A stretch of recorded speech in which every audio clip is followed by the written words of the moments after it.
christianisme et qui peuvent nourrir, enrichir l'Occident. D'ailleurs, elles le font aujourd'hui déjà. Moi, je vais répondre de façon très directe. Je suis chrétien. Pour moi, l'événement Christ est l'événement déterminant. Je ne l'impose pas, même si ma tradition l'a souvent imposé.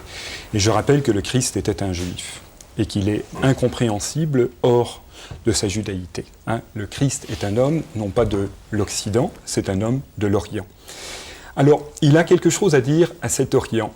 Les sociétés de l'Extrême-Orient sont d'abord marquées au niveau de leur structure sociale par le confucianisme, qui est la religion, une tradition, ce n'est pas une religion, eh bien, très terre-à-terre, faite pour des sociétés agraires qui ne peuvent pas se permettre le luxe du chaos, du désordre. Donc ce sont des sociétés claniques, centrées sur l'autorité, déterminées par l'âge, autrement dit par l'ancienneté.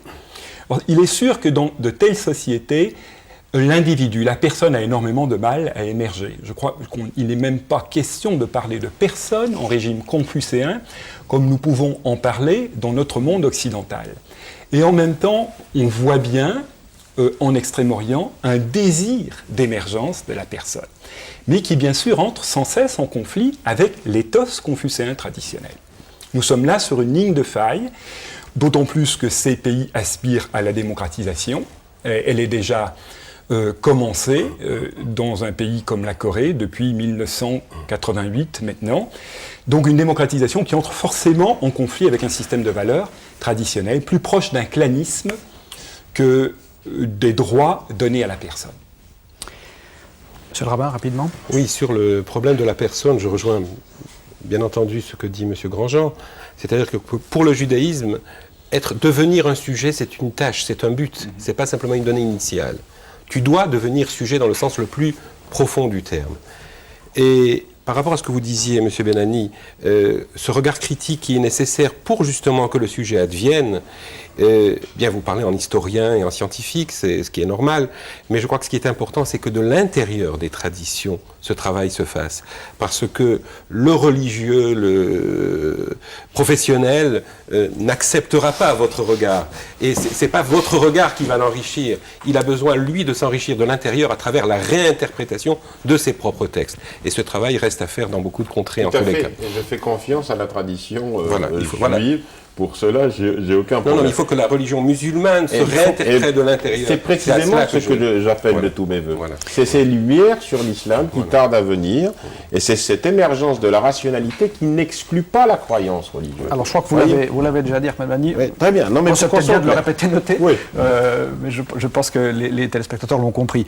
Des valeurs, on voit des valeurs qui ne sont pas communes, d'autres qui sont communes, des projets de société que les religions génèrent qui sont plus ou moins communs. On n'aura peut-être pas le temps d'élaborer tout ça. À cela, il faut ajouter la difficulté de se parler les uns et les autres, de se parler par-dessus les stéréotypes. Regardez.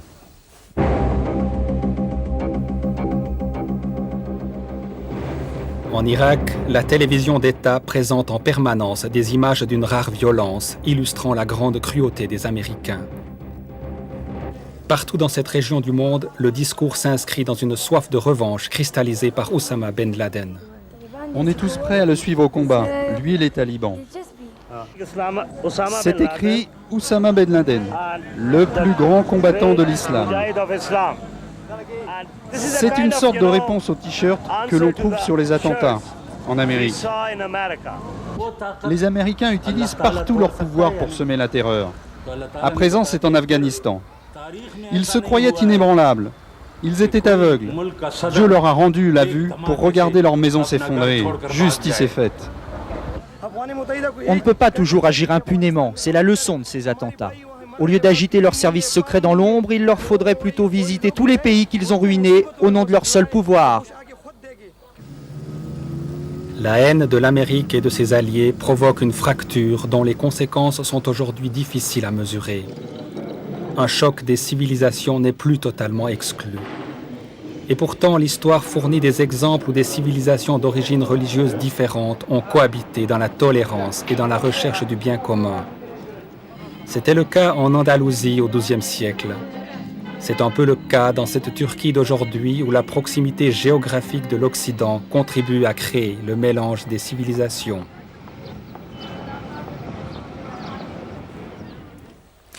Alors quel scénario se dessine à l'avenir? La coexistence des cultures par des efforts de rapprochement comme celui qu'on vient d'évoquer, d'Atatürk, ou alors le choc des civilisations à l'image des réactions pakistanaises vues à l'instant. Sans doute que la télévision joue un rôle aussi important, elle qui transmet une image de l'autre, souvent réductrice. Madame Carmouze, vous voyez souvent des images de femmes musulmanes à la télévision. Est-ce que vous avez l'impression que la télévision transmet de façon juste la réalité des femmes de l'autre côté de la planète qui vivent dans un pays musulman? Écoutez, elle transmet juste ou pas juste, ça c'est leur responsabilité. Je le vois aujourd'hui par exemple, c'est une image où je vois qu'on laisse parler une musulmane pour qu'elle dise ce qu'il en est. Ce qu'il en est aujourd'hui, c'est que dans certaines sociétés, comme dans les sociétés afghanes, etc., on prend des images telles qu'elles sont, on n'étudie pas l'histoire de ces peuples. Par exemple, les Américains disaient, j'ai lu dans une revue, ils disaient on va enlever le foulard à ces femmes, on va vous occidentaliser. Mais est-ce que c'est ce qu'elles veulent? Je trouve qu'il faudrait demander à ce peuple ce qu'il veut vraiment. Si des femmes veulent enlever leur foulard, qu'elles l'enlèvent, c'est très bien pour elles. Mais si d'autres veulent le porter, qu'elles le mettent, si elles se sentent mieux. Mais je dirais par rapport quand on parle de choc, il y aura choc si l'Occident le provoque. Puisque c'est une puissance, puisque aujourd'hui, c'est elle qu'on dit civilisée. Est-ce que c'est une manière civilisée d'agir comme ça, par la violence, en réponse à la violence? Durant 4 siècles, ces 4 derniers siècles, l'Occident n'a fait, dans son dialogue avec les civilisations, qu'a eu une attitude de subordination envers les autres sociétés. Et donc, d'où le choc, déjà, le choc les sociétés, comment peuvent-elles réagir? Elles, comme vous avez bien dit, elles veulent retrouver une identité. Elles ne veulent pas boire du Coca-Cola du matin au soir. Et elles ne veulent pas voir, on voit très bien que 80% des films aujourd'hui sont américains. Et comme disait dans un livre Le choc des civilisations, M. Huntington, il disait que ce n'est pas un modèle, même si il est suivi par certains, il n'est pas suivi en majorité. Alors, on vous a compris. Donc, vous dites il y aura choc si l'Occident ne fait pas un effort. S'il le provoque, c'est choc. Si l'Occident le provoque. Sur le scénario du choc, donc là vous êtes clair, parmi vous, qui imagine ce scénario du choc, au fond? Parce que c'est un scénario dont on parle, peut-être celui qu'on voit, au fond, aujourd'hui. Il est en cours, ce choc, dans les imaginaires sociaux et psychologiques. C'est indiscutable que l'islam a mauvaise presse en Occident et vice-versa. Donc on ne peut pas nier cette réalité-là ou ce fantasme-là. Maintenant, quand il s'agit des politiques, il faut inscrire leur action dans un autre cadre. Je ne pense pas que M. Bush se soit lancé dans l'aventure afghane uniquement pour aller punir les auteurs de l'attentat. Pardon ? Il a un projet. Oui, il a un projet, il a inscrit cela dans une stratégie globale qui est en fait de l'ordre des relations internationales que nous connaissons aujourd'hui. Donc, il y a certainement une mobilisation d'une puissance contre un certain nombre de continents ou de sous-continents. Le problème est de savoir si, dans ces sociétés qui sont aujourd'hui frappées, militairement menacées, punies, qualifiées parfois d'États voyous, il y a un certain nombre d'individus qui se mobilisent pour un certain nombre de valeurs qui peuvent entrer en écho avec ceux du Nord, avec ceux de l'hémisphère Nord. Tel est le grand défi. Le défi, c'est cette universalité, cette modernité, cette aspiration à la démocratie, à l'adhésion à un certain nombre de valeurs. Or, ce dialogue n'existe pas, ne passe pas, pour le moment. Il est vrai qu'il se manifeste surtout sous la forme d'un hégémonisme militaire et économique qui peut plutôt accentuer la cassure que rapprocher les points de vue. Et je peux parfaitement comprendre le ressentiment d'un certain nombre de populations. Aujourd'hui, Ben Laden, aux yeux de beaucoup de musulmans, apparaît comme un Robin des Bois, comme quelqu'un de libérateur, comme un Che Guevara, même s'il n'a pas de projet politique. Donc, vous dites dialogue. Au fond, vous dites il y aura choc s'il n'y a pas de dialogue. Ah, absolument. Pour clarifier cette nécessité du dialogue et voir ce que ça veut dire concrètement, Monsieur le rabbin. Oui, en voyant les images, les États-Unis qui ont oppressé certains pays arabes et certains pays musulmans à certains moments de leur histoire, c'est clair, ça a eu lieu. Et je crois qu'il faut apprendre à regarder l'histoire avec les yeux de l'autre aussi. Et c'est peut-être le début du dialogue. Et donc, j'ai envie un peu de m'inspirer de la pensée biblique, où à côté du roi, il y avait un prophète, dont la fonction n'était que de critiquer le roi. Et d'empêcher la politique du roi de tourner en rond. C'est le rôle de l'intellectuel aujourd'hui.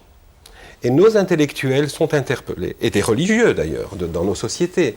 Nous devons critiquer le politique et pas être récupérés par le politique ou récupérer nous-mêmes le politique. Nous devons le critiquer et l'éclairer. Autant en Occident, pour rappeler que l'hégémonie occidentale n'a pas fait que du bien, et en Orient, en terre d'islam, où la majorité, hélas, des États sont despotiques, là, on attend des intellectuels musulmans, des religieux musulmans, de critiquer haut et fort cet état de fait, pour qu'enfin, le dialogue, à travers toutes ces barricades, à travers toutes ces barrières, puisse se faire entre Orient et Occident, entre islam et société occidentale.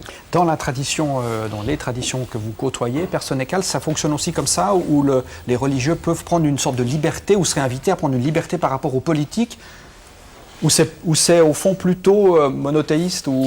Les cultures confucéennes ne sont pas des cultures du débat et de l'argumentation. Il faut le savoir.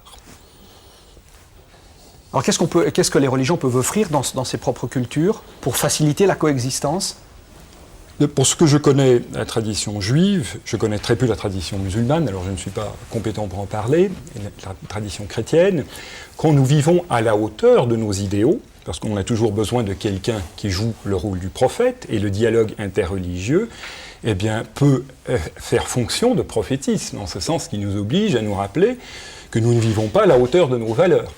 Je pense que la tradition de la personne et du dialogue, enfin on pourrait dire aussi, ça nous vient ça du monde gréco-romain, la tradition de l'agora, ont certainement quelque chose à apporter dans le sens d'une communication avec l'autre pour se mettre dans sa peau. C'est extrêmement exigeant.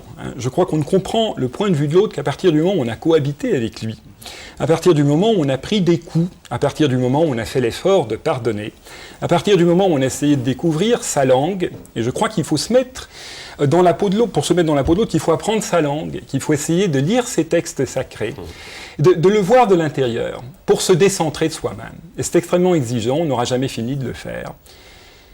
Voilà, je crois qu'il y a des traditions qui se prêtent mieux à ce genre d'exercice que d'autres, quand elles donnent le meilleur d'elles-mêmes. Mais ça, est-ce que ce n'est pas réservé tout de même à une élite, au fond, de personnes qui, comme vous, avaient le temps, les moyens de faire ce travail, et qu'une des difficultés, c'est la communication, on parlait, médiatique, n'est-ce pas, les stéréotypes qu'on transmet parce qu'on n'a pas le temps de faire plus ou de faire mieux. Et quid pour monsieur tout le monde qui n'a pas les moyens, encore une fois, qu'ont les intellectuels ? La question que vous posez est excellente, et les gens sérieux diront que le dialogue interreligieux n'a de sens que dans la mesure où il a un impact concret sur ce qui se passe à la base. Et s'il favorise le dialogue dans des banlieues entre des musulmans et des chrétiens français, je dis, il a réussi sa mission. Sinon, c'est un luxe que se paient quelques intellectuels en salle. Donc les intellectuels peuvent aussi succomber à certains luxes, monsieur Rabin ? Je pense que c'est votre responsabilité en tant qu'homme de médias d'amplifier ce que fait ce dialogue interreligieux et donc le mettre à la portée de tout regard et de toute ouïe et de toute écoute.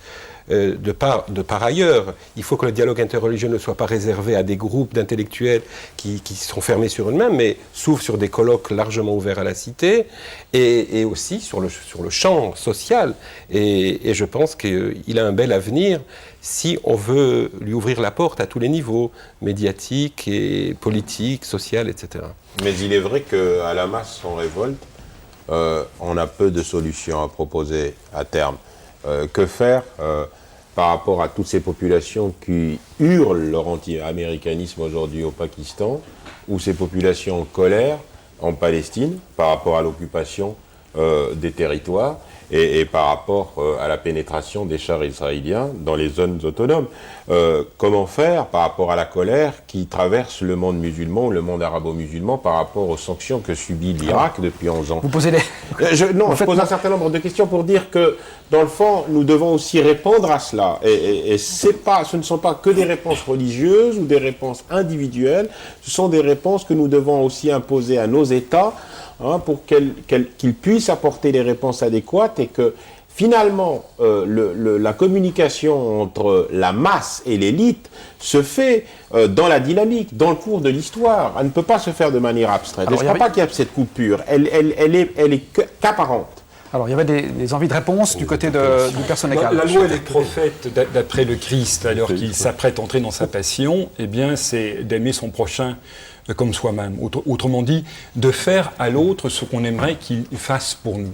Alors, je crois que les civilisations riches, dans le camp riche, ont à travailler très fortement à rectifier les inégalités considérables qui marquent notre monde.